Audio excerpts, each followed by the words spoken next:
ఒక్కరోజు నా కుర్చీలో కూర్చొని చూడు, సీఎం కుర్చీ అంటే ముళ్ళ పాన్పు అని, సీఎం పదవి అంటే ముళ్ళ కిరీటం అని, సీట్లో ఉంటే ఏం చేయొచ్చు ఏం చేయలేమని తెలుస్తుందని చెప్పి ఒకే ఒక్కడు మూవీలో రఘువరన్ అర్జున్కి సవాల్ విసిరుతాడు. వన్ డే సీఎంగా నేను చేస్తాను, సీఎం పదవి ఎంత కష్టం అని చెప్పి సవాల్ స్వీకరించమంటాడు. సో అందులో వన్ డే సీఎం అయిన అర్జున్ ఎన్ని రిఫార్మ్స్ చేస్తాడో మనకు తెలిసిన విషయమే. సార్ సేమ్ ఒక్కడు మూవీని రిపీట్ చేస్తున్నాడు.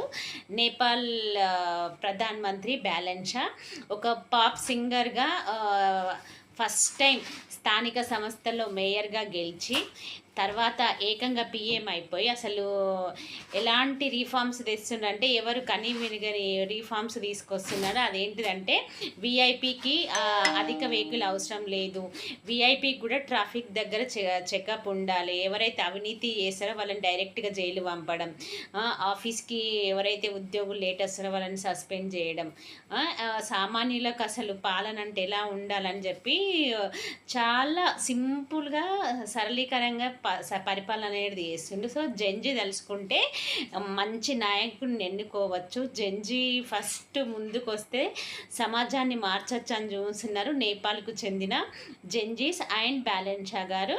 సో మన దేశంలో కూడా ఇలాంటి ఒక్క నాయకుడు వస్తే మన దేశం కూడా ఎంత బాగుపడుతుందో కదా.